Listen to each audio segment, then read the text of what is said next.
how it's going to change the market is just everyone. I've been getting so many questions like, is it going to replace my digital agency? Is it going to replace me? I said, AI won't replace you, but people that use AI will replace you. It's a tool, but AI will also destroy the people that are just solely using AI.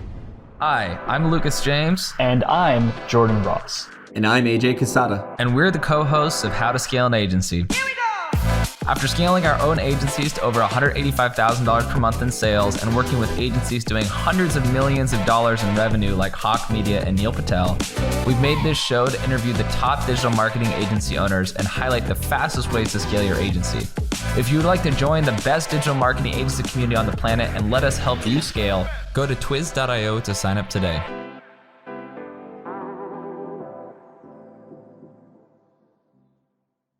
Hello, everybody, and welcome to another episode of How to Scale an Agency. We are doing the first of its kind interview here on the podcast. We got a roundtable discussion with some of my favorite people in what we call our content club, but I'm going to have them introduce themselves briefly. If you haven't heard from them already, if you're in the agency world, if you're in the agency space, you've definitely heard of some of these guys, and I'm really excited to have them on the show. So, Jason, why don't you go introduce yourself just for a second for the audience? Yeah. Hey, I'm Jason Swenk. I've had an agency since '99. My first agency, I ran it and scaled it, working with clients like LegalZoom and Hitachi and AT&T, and ran that for 12 years before selling it. And that was an 8-figure agency, and been coaching agency owners ever since after that. And even started an agency 3 years ago where we're a little over 30 million in revenue now. And and live out in Colorado with my family and 2 kids. Awesome, man. Chris, how about you go for it? You're next up. Hey, thanks, Lucas. Chris Brewer, and I'm the co-founder of an agency called OMG Commerce. I've been in the agency world for quite a long time. Started my first agency, which was an outdoor advertising agency of all things, and was brokering billboards and printing signs and all that fun stuff, and actually was one of the first online sign companies called findasign.com way back in the day. Used the Wayback Machine and have some fun with that one. And then also had a direct mail company, direct mail agency. And then many years ago, when I saw that maybe direct mail was getting ready to be pushed out by digital advertising, myself and my business partner, Brett Curry, who is a pretty well-known guy in the space, started a company called, back then, Online Marketing Giant, which has now become OMG Commerce. And we run a direct-to-consumer performance marketing and CPG goods as well agency with about 70 or so folks. And that's my story. I love it. And you got your, what is it, OMG Fest? I keep seeing this. What was the thing that's coming up you guys got coming? OMG Commerce? The OMG Commerce Summit. That's our summit this week. We have... this year, it's a virtual summit because we just have too many people. And after spending 5 figures to fly everybody in last year, I thought, with 70 people, I probably can't fly all them in. So we have every single day this week with blocks for people to get client work done. In between, we've got a summit where we're presenting on various topics, and it's awesome. I'll show you my office manager sent out bingo cards. So we have bingo based on, can everybody hear me? A green shirt, forgot to unmute themselves. Fun things that happen when you're doing virtual meetings to keep people engaged and listening. Yeah. That's a brilliant thing there.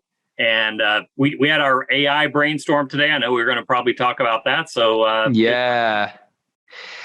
If you successfully figure out how to do it, definitely let me know what you find out, because I've had so many struggles doing group Zoom calls, and I'm sure you guys have figured out with those bingo cards. That looks awesome. Actually, it's funny. My girlfriend, she told me once that she was on a Tony Robbins free mastermind thing once, and I think it was 1,000 people on this Zoom call. And I know that's probably normal for big companies, but to be honest, I've never done anything that large. It just seems very, very chaotic, but obviously they found a way to make it work. James Foo Torres, why don't you introduce yourself to the audience? Yes. So my name is James Foo Torres, but I go by Foo. first part of my last name. I'm originally from Puerto Rico, and I got recruited with the Air Force. That's how I came here to the States. And then my last 6 months, that was in 2020, I decided that I wanted to do something more fulfilling. So that's why I kind of stumbled upon the agency model. And that's I learned about SEO, lead generation, and PR. And PR was the thing that stood out the most for me. So then I committed to public relations and opening Imperium Authority, and been operating in it since. And I've expanded because of the experience that I've gotten with my clients, working with 7, 8, and even 1 9-figure client, to instead of just focusing on public relations, which, we were able to do great things, but there are some clients that were not winning. So then I started learning and applying with this client's marketing strategy in other places of their business. So then now I help with marketing strategy, and I lead with a marketing strategy assessment to make sure that when we do PR, it makes sense. So that's a good thing now, that is just, rather than let's try to fit PR where I can, I start with marketing strategy, and then we fit PR when it makes sense. And then we add, obviously, other stuff. A lot of SEO work has been a big thing that we're using, and it goes hand in hand with public relations, right? Because of the links and position that and authoritative sites. So that is where I'm at right now. So marketing strategist for a background in PR, Air Force veteran, Puerto Rican, and ready here to talk about some cool stuff. I love it, man. I love it. Corey, do you want to introduce yourself to the audience really quick? Sure. Hey, guys. It's Corey Quinn. I am the founder and president of Corey Quinn, Inc. Not surprising that I'm a consultant, and I work a lot with agencies. I have about 15 years experience working directly with agencies, helping them to grow. My last company was a company called Scorpion. We grew from 20 million to 150 million in 6 short years. Learned a lot there. And yeah, really excited to be here. Thanks for inviting me, Lucas. Of course, man. You got the Obi-Wan Kenobi beard going on. I love it. I love it. I wish I could grow facial hair that pure white, honestly. It's definitely a sign of intelligence. I love that. For so long, I had patchy beard hair, and it's like finally starting to grow in. So it's good. All right, guys. So what are you guys thinking of AI, artificial intelligence? I keep getting harassed in my email inbox that this is the age of AI. I literally had Bill Gates send me an email that said it's the age of AI. I've had multiple other companies say it's the age of AI. And I don't know. Is it the age of AI? I mean, this is my 5th year with my marketing agency, so I haven't been around for long enough to know if this is the 3rd or 4th time that this has been, said. But what do you guys think? I mean, is this something that it truly is game changing? I mean, ChatGPT was the most successful product launch, according to, I think, ChatGPT themselves. I don't know if that's been verified, but they said that it was the most successful product launch of all time. So are we here yet? Is that starting to happen with your agencies? Are you noticing changes already? Yeah, I mean, I think how it's going to change the market is just everyone. I've been getting so many questions like, is it going to replace my digital agency? Is it going to replace me? I said, AI won't replace you, but people that use AI will replace you, right? Like it's a tool, but AI will also destroy the people that are just solely using AI. So what happens when you make a copy of a copy of a copy of a copy of a copy, right? Like all these people are saying, oh, look at how lean I can actually get and all this content I can actually create. But what people don't understand is AI just keeps repeating the stuff that's already there. So it's going to keep making copies of a copy, and it's going to be like shit work. So then us humans are going to get paid a premium, but there are areas in it where you can make it, better, right? Like use it for thumbnail generation but then that even gets into a debate, right? Like who owns the copyright, because it's going after, like, I think there was one thing where one of the AI generated, you can kind of tell like the logo was from Getty Images, which Getty Images loves going after people. Like they literally went after people since like 2003. Yeah. Well, and the danger is that if you use an AI system and you generate, all of these, you could have one error that just adds Getty Images to all these photos, and you're faced with a huge lawsuit. So, to your point, that's very interesting. The funny thing is that the I was listening to this whole comment today on a podcast where they were saying that, a lot of programmers are worried that it's going to replace their jobs, but a lot of people who own development companies actually think that the output from developers will increase 10x. So you're actually going to be able to create more code in the world, and more code in the world creates more opportunities for businesses to turn their business into a software business, which could actually mean you have to hire more people potentially. So there's definitely that perspective as well. What do you guys think, Chris, James? What are your thoughts? You already starting to use it in any capacity? When it first started coming out, I think I posted in our executive team Slack, like, hey, we got to get all over this. We got to get ahead of this. This is the way we roll. Like, let's make sure that we're not left in the dust here. But the thing about it is, and I saw a stat, an article about, knowledge doubling. And, in the Middle Ages or so, that knowledge was doubling every 100 years or so. Then you fast forward to the 1940s, and knowledge is doubling about every 20 or 2 to 5 years. And again, I'm vastly off of these stats, but you guys get it, right? And here we are with AI. If you guys haven't heard, any idea how often knowledge is doubling now with AI? Every 12 minutes. Wow. The knowledge base is doubling every 12 minutes. So to Jason's point, I just actually used AI to help me with some of my summit stuff tomorrow. And I got 5 strategic recommendations on something.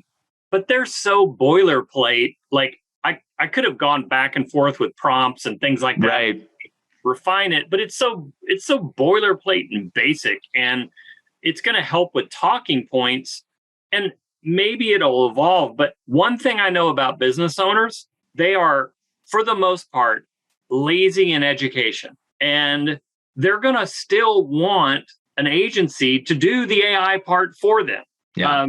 Because learning the prompts and the asterisk and the this and that, like, I don't just do it for me. Right. So I grabbed a URL over the weekend. I'm not going to say what it is, but I grabbed a URL over the weekend of a new agency business around AI.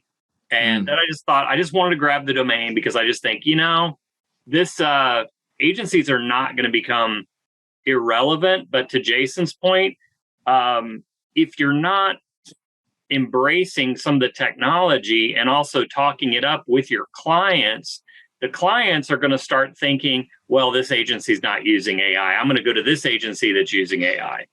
Right. So you've got to make sure you're at least showcasing your expertise and utilization of the tools. I think it's a huge opportunity for anybody out there, and that's a great point, Chris. And but we were just talking about AI, and if it's going to be instrumental to the growth of marketing and marketing agencies. Chris was just saying how he's scooping up domains of marketing agencies infused with AI. Corey, James, what do you guys think about AI? Do you think it's going to be game changing? Do you think it's going to change everything for your marketing agencies? Are already starting to use it in any capacity? Yeah. So I am definitely using it every day.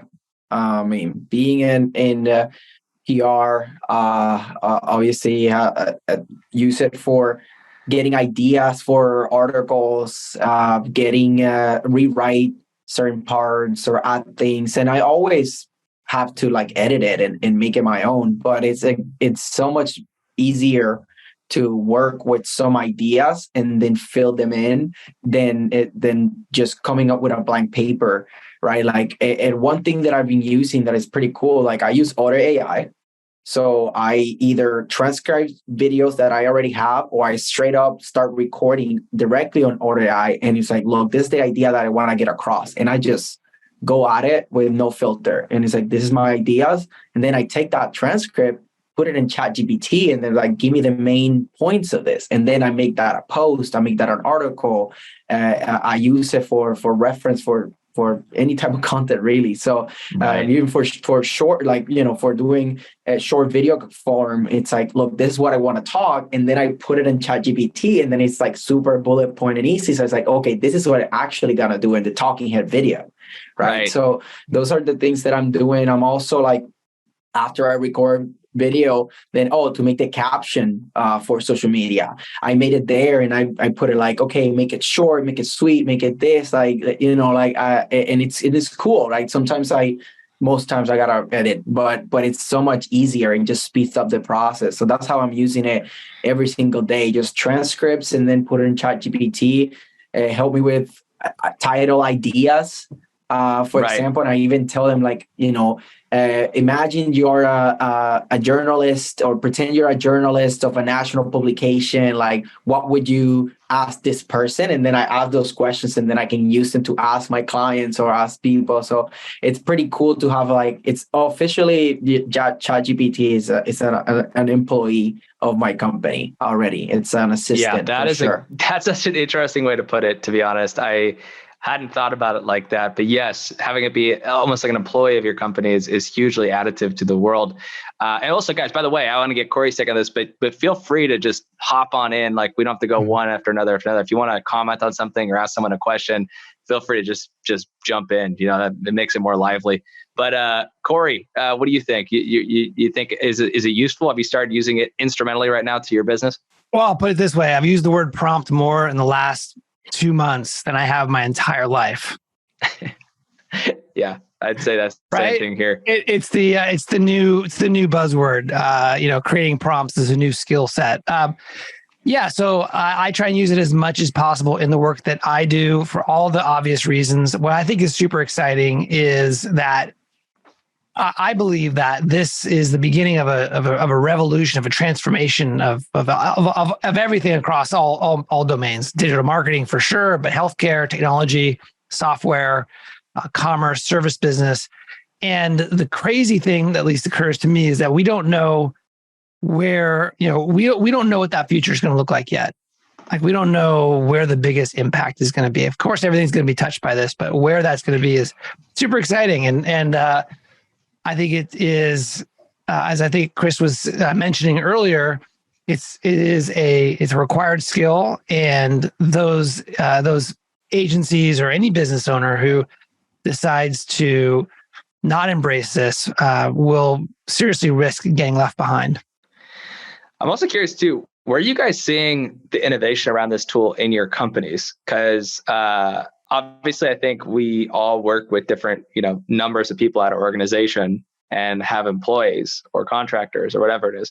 Where are you seeing most innovation coming from with AI? Like, are you seeing it be lower level employees saying, hey, I found this really cool way to automate this task? Or are you seeing it always come from the top down? Like, where in the organization right now, in your agencies and your businesses, are you noticing most of this innovation come from, these skills that are being automated? I would say from the bottom up. And it's, it's the strategist, right, on the top, right.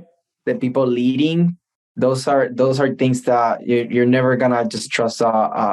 Never say never, but right now, at least on the stage that we are, it's not something that you really want to trust. But what I see from bottom down, it's like virtual. I think your mic cut out a little bit. Can you guys hear him, or is it quiet? You can. Okay, cool. Okay, keep going. Okay. So I say virtual assistants. Like that. That's something that it might get replaced first, right? Because if you can get an AI that talks like a human, is even more efficient, can do things faster, and it's just things that are, here are the SOPs, just follow these steps, right? Then that's something that I see replacing, jobs getting replaced there pretty soon. Like customer service, for example. I mean, it's been getting implemented for a little bit, but now that you can, it's becoming like almost scary good. Right. So that's something that I see. And obviously there's just like the slippery slope that it gets so good that we can even differentiate. And then, what happens if it goes off the rails, right? That's still their side of the story, but I'm gonna leave it there for later discussion. 100%. Yeah. I mean, there definitely is. Yeah. What were you saying? Go for it. Yeah. I was going to say, this is where the podcast gets good, because maybe people disagree. I actually disagree. There you go. I actually think it comes from the top and goes down if you're in the right organization, right? Like, I see leaders going to their whole organization and saying, I want you to think about what are some things we can use in AI to make us more efficient. I think the top will actually get replaced first rather than the bottom, because look, oh wow, we all know, like, I literally want to punch people in the face when I get on a call and it's like the automation, like push one, or like, tell me why you're calling. And right. I'm literally like, I don't want to talk to this stupid freaking AI. And I'll say operator. And it's like, I don't understand. Please tell us what your reason for calling. Let me give you some options. And I literally, because I'm a New Yorker, I get really pissed. I start cussing at this AI and it just makes me feel better, right? Like, so I think my point is people that are going to stand out are the ones that still use humans there. And the top, right, coming up with ideas, like you can see the AI getting really, like all the really smart people now are going there, coming up with like, give me a strategy for X, Y, and Z. And it comes up with one and you're like, holy cow. Think about agencies. I remember I had Seth Godin on my podcast one year, but I was asking him kind of like, he was explaining kind of agencies and how they really relate to car manufacturers and car dealers. When car manufacturers came out, they had no distribution. And they all they wanted to do was make cars. So they brought in car dealers, right? And you could kind of see the car dealers starting to shake up. Same thing when people wanted to start advertising. Well, they needed a middleman. They needed the agency, right? But as soon as technology can replace that middleman, think about Facebook. Facebook is reaching out to all of your clients now. If you're a Facebook agency, they're like, oh yeah, you don't need that agency. You don't think they're doing that, but I can promise you they're doing that. If they can skip you, they will skip you. So the top is going to actually get replaced before the bottom. That's fascinating. I mean, I think also, I have to give a hand to Chris and Corey on this one for you guys. You guys definitely helped me think about this on the interviews we've done together. But I totally agree, Jason. I think that relationships are going to become even more important. And I think, I think Chris, I don't know if it's still the case with your business, but I think you mentioned that like you have like a very lean sales team because you get so much of your business from referrals and partnerships, right? We're a little too lean. But no, it's all good. Like, no, actually something real quick, just thinking about what Jason said, I actually was talking with my new outbound salesperson today. And what I was talking to him about was this whole AI discussion. And to Jason's point, we had this brainstorming session that our leadership gave to our whole team to say, give us everything in every department that you think this can be used for, because like, hey team, you better be on your toes. Be on your toes here and be looking at all of the possibilities. But I actually think AI is going to be great for sales because it is only going to further, to Jason's point, increase the amount of cold email crap and cold approaches. And those that are still willing to pick up the phone and have a conversation and start a relationship, go to an event in person, I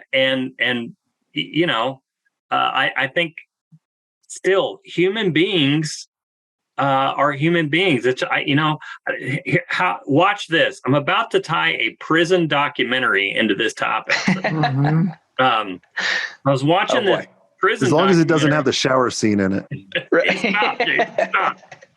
But I was watching a deal on the Supermax prisons, and these prisoners, some of these, they don't have physical contact hardly with anybody. And the thing that happens to them over time, it's like, I think it's kind of cruel in some ways, and these are terrible offenders. But one of the prisoners was just talking about the thing that he misses most is a human interaction and touch.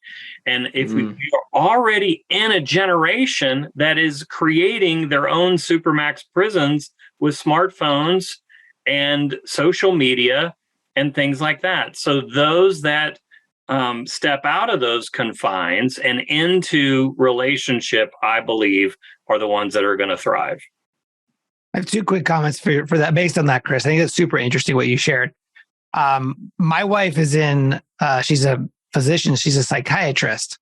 And if you guys ever seen a movie called Her, which is basically a computer program that is has the feel of a girlfriend. It's like the girlfriend experience, right? And it's nothing but software. Right? And when you think about the work that my wife does and therapists and psychiatrists, it's very much, there's just something called the Therapeutic Alliance, where you build this trust with your therapist to the point where the patient is able to share the sort of the deep and meaningful things that that will lead to lasting change. And while I think that physical touch, you cannot replace that with, a really smart program. Over time, I anticipate we're going to get closer to that world where the AI is going to get so good at being able to communicate as if they were a real life human, right? So I think that is mind blowing. The other thing I want to mention, different topic, but I think it's related to this whole thing, specifically in agencies, is that when you have the top coming down on the whole company and saying, we have to figure this out, this is serious, to the whole company, and people on the people who are doing a lot of the work at the agencies are also trying to figure this out, there's got to be a level of anxiety, right? Of people wondering, hey, is my head on the chopping block in the next 6 to 18 months as a result of this? Because they're going to figure out that what I'm doing today can be easily replaced. And I think that, so as leaders, it's a really important time to be able to put sort of the leader hat on and really think about change management, sort of best practices, and how you communicate to the company to make sure that everyone still feels safe and that they're wanted at the company as everyone goes through this transformation together. Yeah, that's a good point. But what I'll say is the people that are worried if they're going to get replaced, they should get replaced. I was gonna do something like that, or hustle and get new skills, right? I always looked at my job is to coach the individual to be better and to gain skill. So many agencies come to me going, "How can I make more money?" They're like, "What's the hack? What's the strategy?" I said, "Well, are you the best at what you do? How can you get even better at your skill?" And so the employees I always hired when I got smarter. I didn't always hire this way. At first I was like, you're breathing, you want to work for me? Yeah. Okay, go here. But I want them to constantly up their skill level if they can get more efficient, right? And show them the pathway and how could I coach them there rather than be a dictator and go do this. Or I would argue, Jason, that is leadership unto itself. Letting people know that, hey, you're expected to continue to improve. And that's how you keep your job here, right? Yeah. This goes into so many new things. But James, what are you going to say? I just want to add that the one advantage of this thing is it's new for everyone, right? So if it's new for everyone, then everybody has basically the equal opportunity to start learning right now and get on top of that. So if you start worrying about am I gonna get replaced, then be replaceable. Start learning it so that way it's not a matter of can that thing do what I'm doing right now? Can I learn how to use it to do a better job? And now be maybe I can even get promoted. I can do more output now because I'm using it. Mm-hmm. So that's the thing. It's a matter of thinking of how can I level up because of this rather than feeling scared that it will be replaced. So obviously everybody here is in the same line. So I like that. Become the in-house guru, right? And then you're irreplaceable. Honestly, I boil it down to three things, which I got from it's like my spin on the EOS traction system, but I boil it down to capacity, ability, and tenacity. I feel like if you have those three things, you're a great employee. I don't see those three things changing in the world of AI. I think they're all going to still be very important. And to both your guys' points, you might have the time to do a job, so you have the capacity, and you might have the ability. But if you don't have the eagerness to always improve, then I would argue you don't have the tenacity.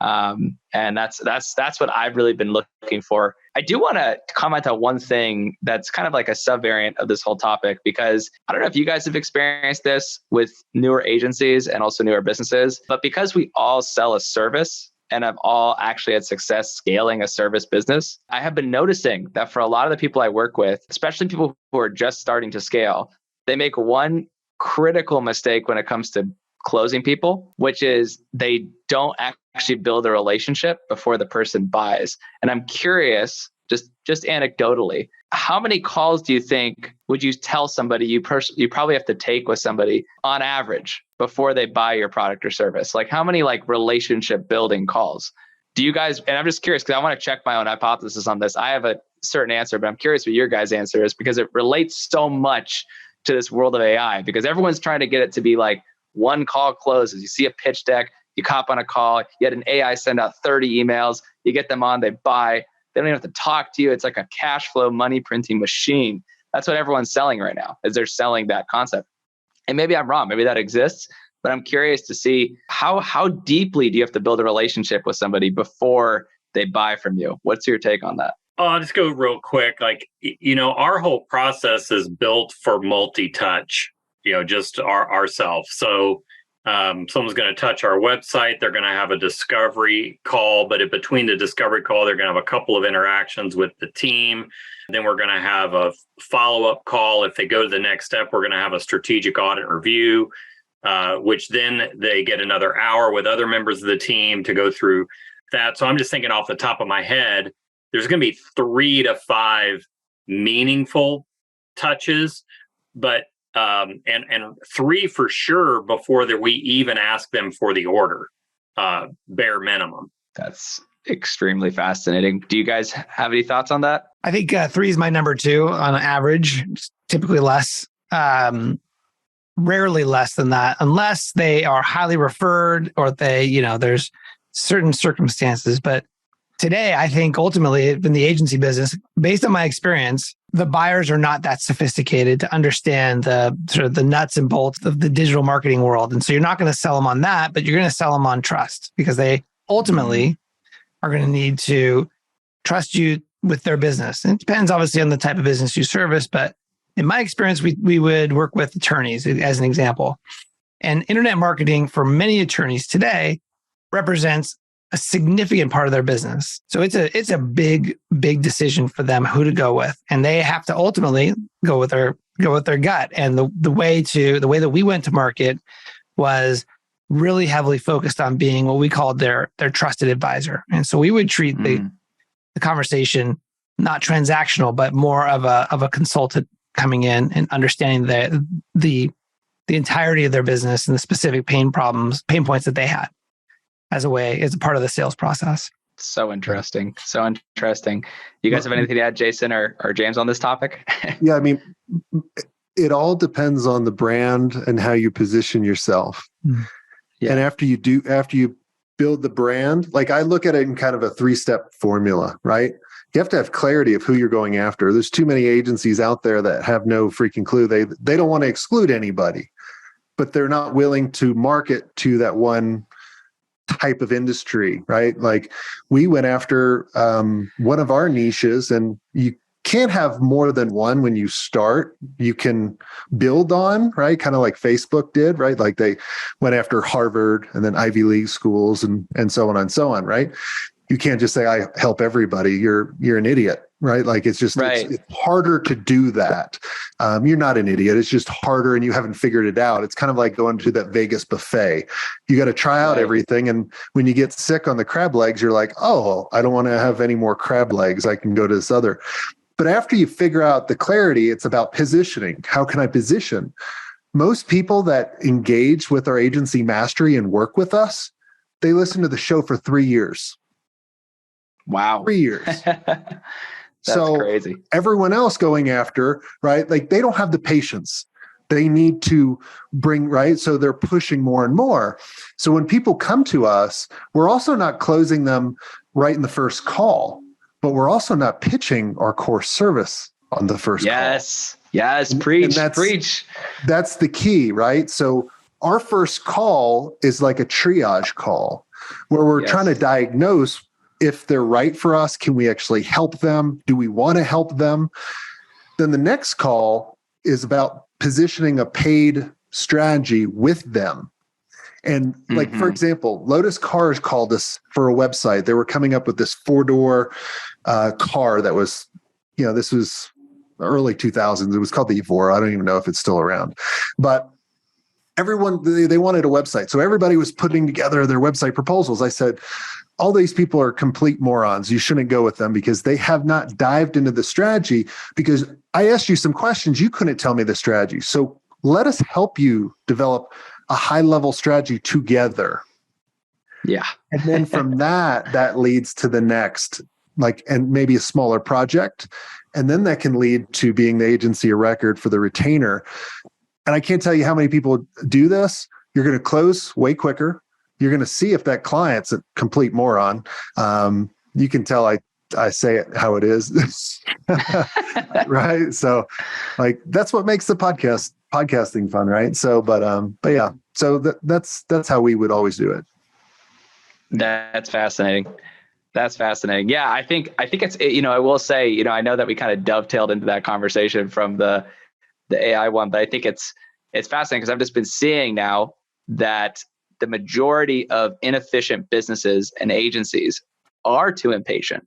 I think that is a good way of putting it, Jason. I think they do think that, and it's not really their own fault. I think the internet kind of pushes this on them, but it's like, all you need is to get a lead. They're going to hop on a call and they're going to buy from you right now. But it's never that way. On all the interviews I've done, it's always relationships first. And I think one thing that, all four of you guys have done really well, just from studying all of your careers over the last few years, is just like getting an extremely good front end funnel, whatever that is. And I think each one of you guys have done a lot of similar things, but also have specialized in something really unique. Like, Jason, you have a great amount of podcast or content on all forms, right? And I've seen it for a very long time.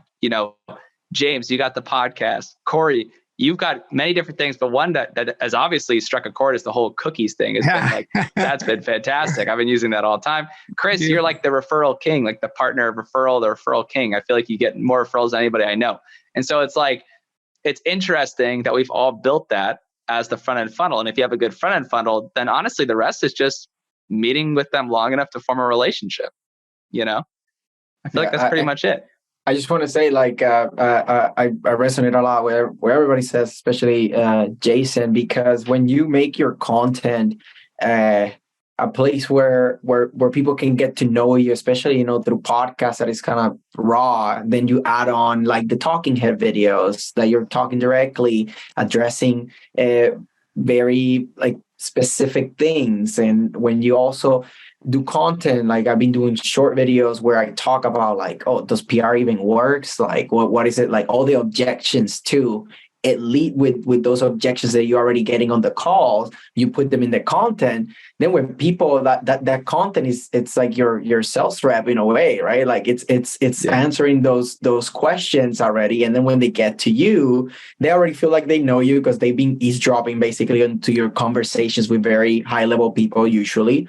And then like they listen to the objections and everything on your shorts and just reels, TikToks, whatever, right? And when they come to you, it's like, oh, I feel like I know you already, right? And that's why it's so great about content, because it's a way to like put it out there and thousands of people can go and see it, and it's working for you while you're doing other things. So that's the thing about, that's the greatest thing about content. It's just that nurture and the awareness and showing up all the time, even though like you're not actually physically showing up. Right. Well, I will say, we have probably enough time for one more main topic. I'll let you guys pick which way we go with this. It could be the economy. A lot of people are freaking out about that right now. It could be how to scale an agency in general. Or if you guys have another topic, we could talk about that. But we have 10 more minutes. I feel like we have time for maybe one major one. Any other options or anything you guys want to lean towards? Oh, I think we should just dive into the depressing economy that everyone's talking about. I think so It's too. so terrible. Yeah. I don't know. What do you other guys vote? I think we can combine, in my opinion, economy with the new way that people are buying now, because that is affecting. So that's what I'm seeing. Like people are tired of ads. People have less money to just like splurge. Borrowing money is more expensive than ever in my lifetime, I think, so all those three things combined together to, how do we position ourselves now, like how people are buying and like that's my take. What do you guys think? Well, yeah, I mean, I'm curious with the economy, do you think that now is the best time to grow an agency when things are actually crappy, or do you think it's better to grow when things are, everyone's flying high? I'm ready. I'm waiting, not ready. I don't wish bad things on anybody. It's just like, I don't know. I mean, Corey, you've got a little gray in your goatee, but you got dark on top. So I'm all confused. So very confusing. I think I'm the oldest guy on the call. I need to fire my hairdresser. That's basically what's going on here. Yeah.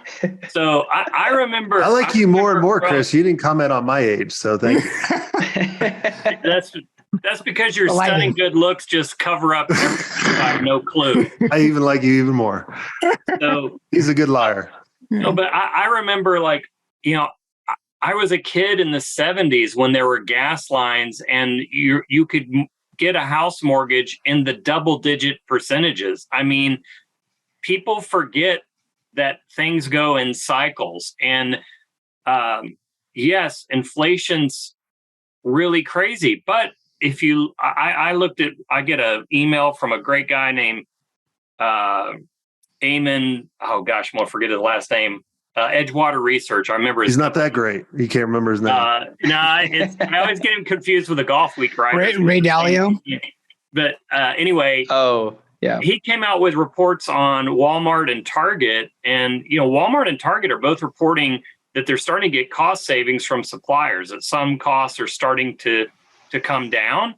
And I'm not saying that second or third quarter. I've told people recently, I kind of have a feeling our third quarter is going to be like last year, but I'm kind of waiting for it to happen because there's so many folks that have started up new agencies that only have a handful of clients, and they may have a handful of really good clients, but if it goes south, I'm likely going to be able to pick up some of those leads with folks that don't have an agency anymore.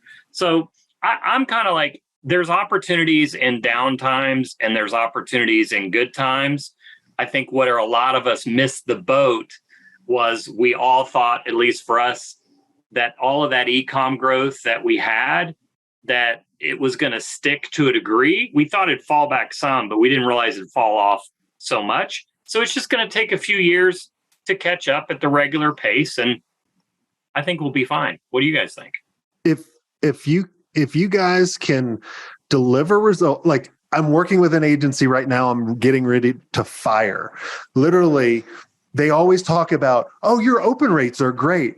I don't give a fuck about my open rate. I care about how many meetings you actually generate for me. So every time you bring up open rate, I'm coming after you, right? Like, and they're like, oh, we strategize. And I'm like, focus on the result. How can you get actually more skill? The people, like when COVID happened and everybody was at home, everything was good.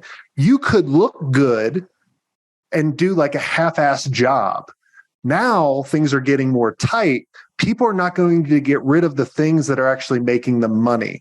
So if you actually get better and get more skillful, because like literally today, I asked Alexa, how can I turn off ads from dumbass people that I keep seeing on my Instagram?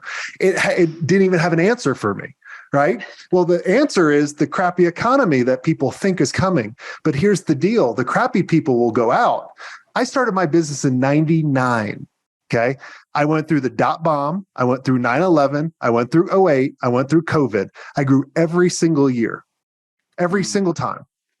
If you have a good service and you create the right systems, you're going to lose clients, but you can't freak out because you lose clients. You have to have a pipeline in order to build them up.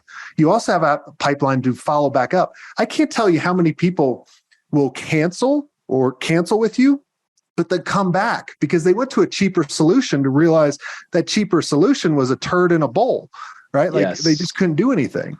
So you just got to be patient, create the right system. There's no hack, right? Like it's just, it's like going back to the basics. I remember when I was playing tennis in college and I'd be losing to this amateur and my coach would be like, just take the racket back and hit the ball.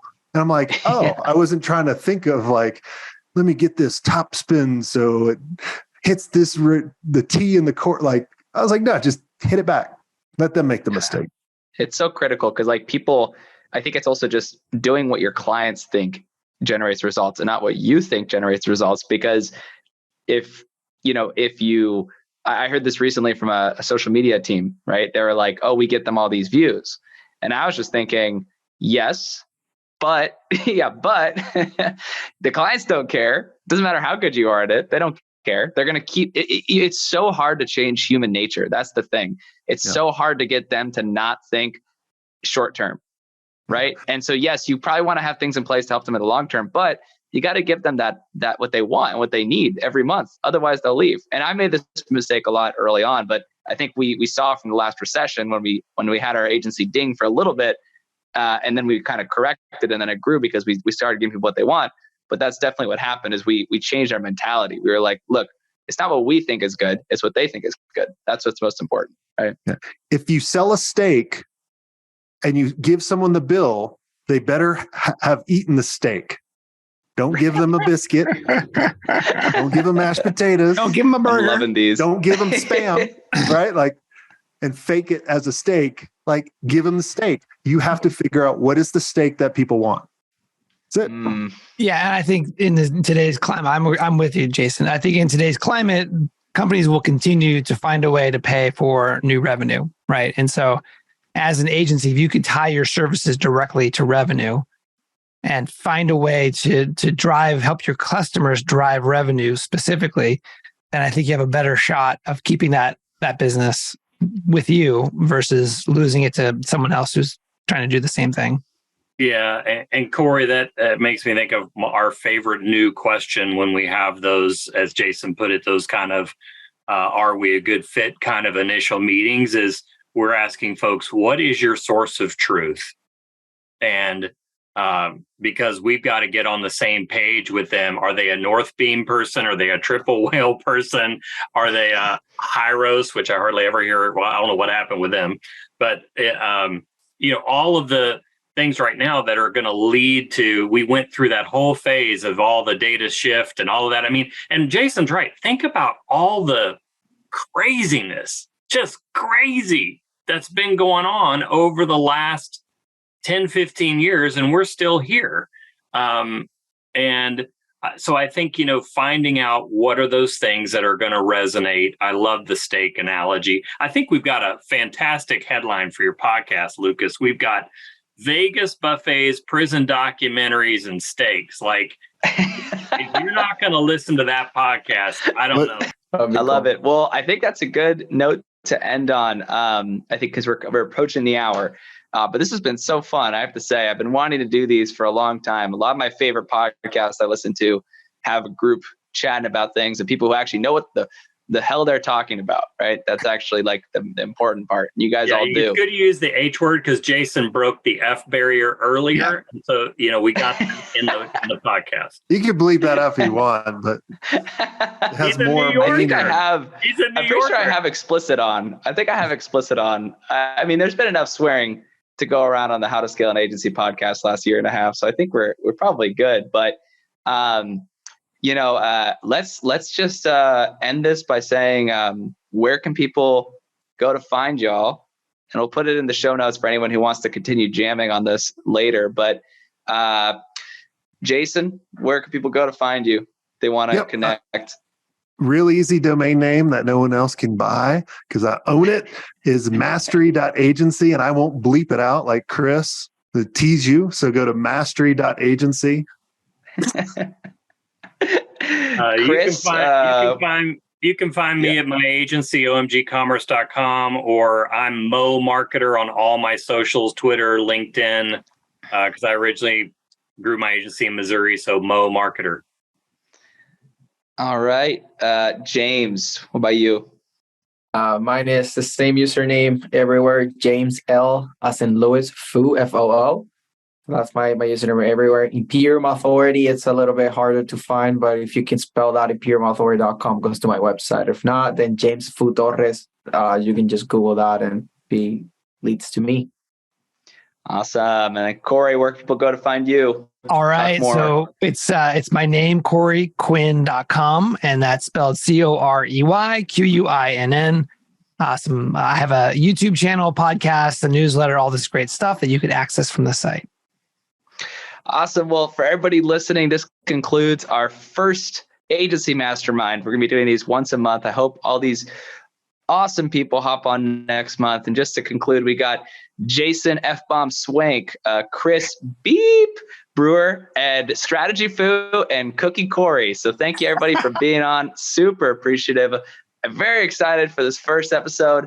Hope y'all come back next month and hope I'm not canceled between now and then. So thank y'all for being on. Really appreciate it. Thanks for having us, Lucas.